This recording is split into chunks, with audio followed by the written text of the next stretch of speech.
Romance is a scam. Romance romance was invented by the patriarchy, was invented by the system in order for men to have free access to women.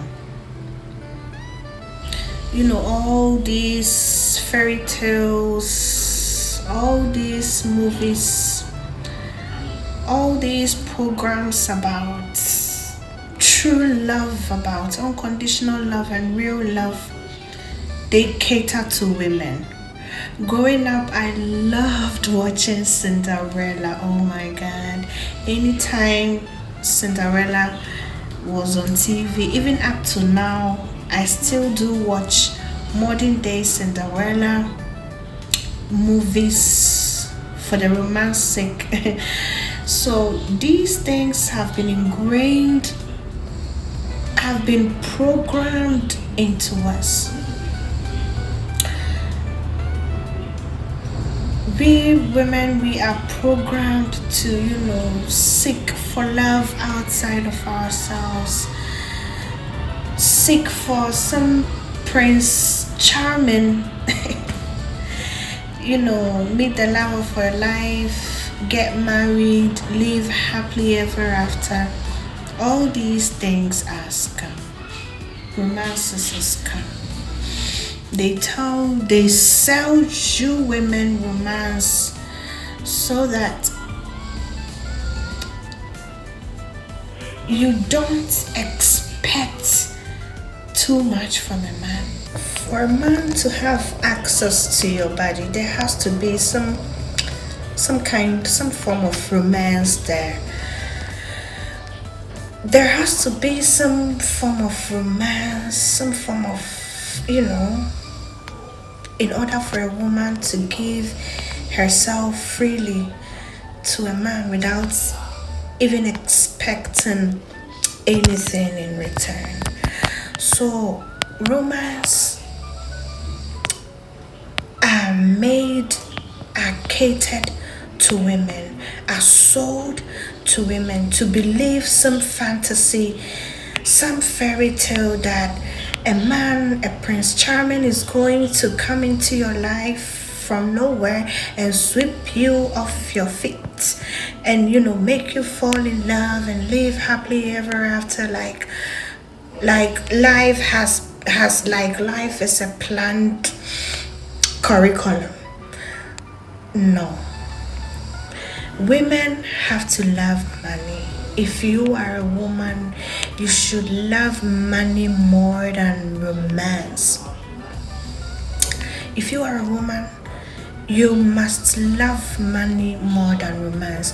Loving money doesn't mean ignoring your soul calling, what feeds your soul. Cater to your soul as much as you cater to your material aspect of life. But women should love money. That's why I always say, if a woman is, you as a woman, you ain't got nothing to do with a broke man. As a woman, you don't have to have anything to do with a broke man.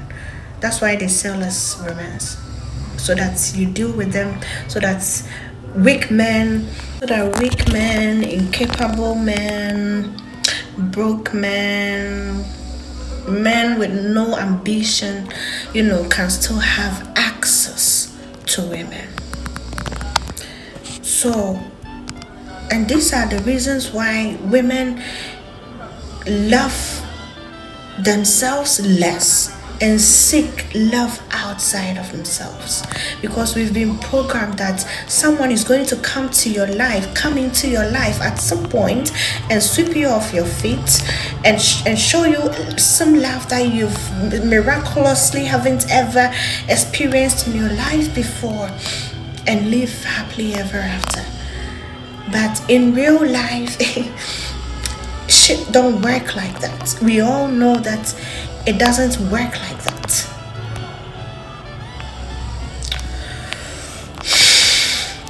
If you are a woman, you should learn how to start start loving yourself. Learn how to love yourself more. I mean, I don't blame most of us. It's not our fault that we expect others to love us more than we do love ourselves, because we were never taught how to. Women are never taught how to love themselves. Men are here to learn how to love others. Women are here to learn how to love themselves. So learn how to love yourself more.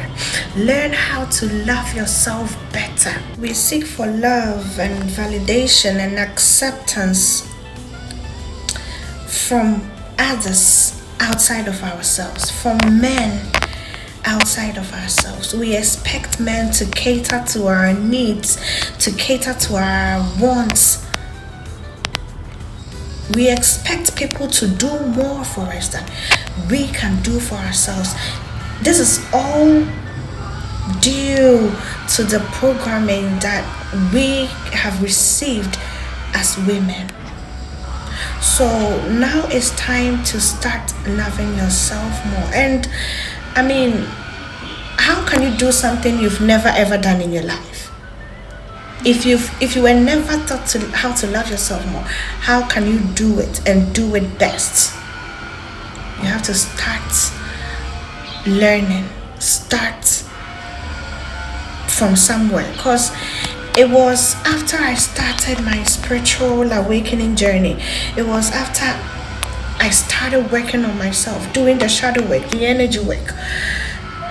It was after I became more spiritual, I catered to my soul's calling, that I learned that all the love I was seeking outside of myself, it all came from me. It all started from here. Everything that I was seeking outside of myself, all the love that I expected others to show me, all the unconditional love that I expected from men, was deep within me. I only had to go within. I only had to look within to find that love. So it's mostly not our fault. Growing up as a child, I was never told I love you by my dad. My dad never said I love you to me. Never. I never heard that. Growing up as a child, I never heard I love you from my dad, from my parents.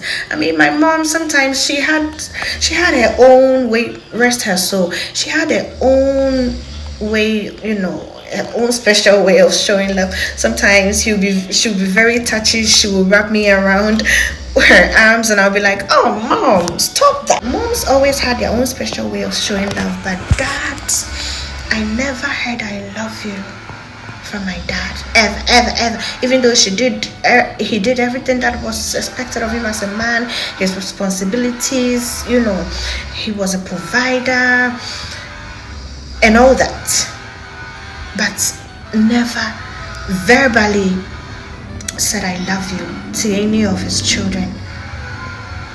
I'm his only girl, but by being an only girl, I never heard I love you from my dad. So imagine growing up that you never heard I love you from a parent, and for the first time, an outsider, a man perhaps, tells you that he loves you. You hear it from a stranger. You might even think that this stranger loves you more than your own parents just because of words. So sometimes I sit down, if I'm going through some motions, I sit down and I ask myself, what unhealed part of me what unhealed part of me is triggering, this whole thing? Imagine growing up as a child and you never heard I love you from your parents. You would seek this acceptance, this love, this kind of affection from an outsider. Even if a man comes into your life and tells you that I love you and backs his words with actions, and this man eventually ends up pulling back, taking his energy away from you. That is how it gets women to chase them. It gets women to seek outside validation, to accept less than they desire, to accept, below bare minimum treatment and bad treatment from men because of childhood trauma.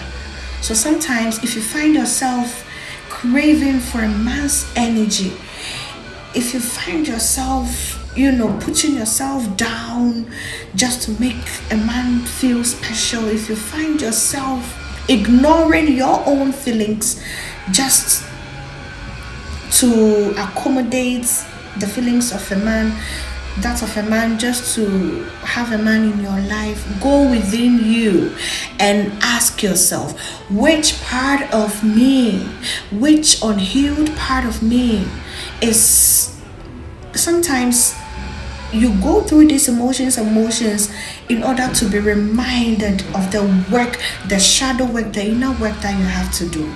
So mostly go within you and ask yourself, which part of me, which unhealed part of me, which trauma is triggering these things, is triggering me chasing the man. After I done the spiritual work, I could stand in the mirror and just say, oh, you're beautiful, mama. I could touch myself. I could feel myself and tell myself that I love me. I wasn't expecting, I wasn't waiting for anyone outside of myself to tell me. So it takes confidence, it takes courage, it takes self-worth, it takes self-esteem. It takes knowing who you are. It takes letting your insecurities, your unconscious negative mindsets, your limiting self-beliefs, your unconscious, negative thoughts. You have to be willing to let them go. And all these things are possible when you start working on yourself. Some people don't want to put in the work, but they want to get there. It doesn't work like that. You have to be willing to put in the work. Sometimes it's confusion. Sometimes it's cries. Sometimes it's tears. Sometimes it's loneliness. Sometimes it's madness. But through it all, you will come out just fine, perfectly. You will come out enlightened, awakened. You will come out better because you would know who you really are on a soul level. I always preach about meditation. You have to be willing to meditate so that you can become the ecosystem of your own positive emotions. It's only meditation that can help you get to this level, this stage that I'm talking about. It's by doing the work that you will be able to finally accept yourself, to stop seeking outside validation. You would finally be able to love yourself more, because come to think of it, people treat you what you allow. People always treat you what you allow. People treat you the way you treat yourself. So they will first look at you, how you are treating yourself, and treat you likewise. They will first look at what you accept, what you tolerate. Adibia also Esha said that corona to us until see once a panel say if you couldn't stand on your feet, stand your ground, stand on your word, and walk away and do what is best for you. Today's lesson was romances come, but I guess I diverted a bit. Sometimes spirit no do for baby, the message, and I mean it all came out just fine. But still, romances come. Love is scam, unconditional love. All these things are scam. Ain't nothing like that. Love yourself is the love you always have for yourself. Perhaps if you have children, the love you have for your children, that is real. That is unconditional love. Ain't nothing like that. So I just got on here today to tell you that romance is coming. So if you're dealing with that, make sure you're also benefiting from it. Okay?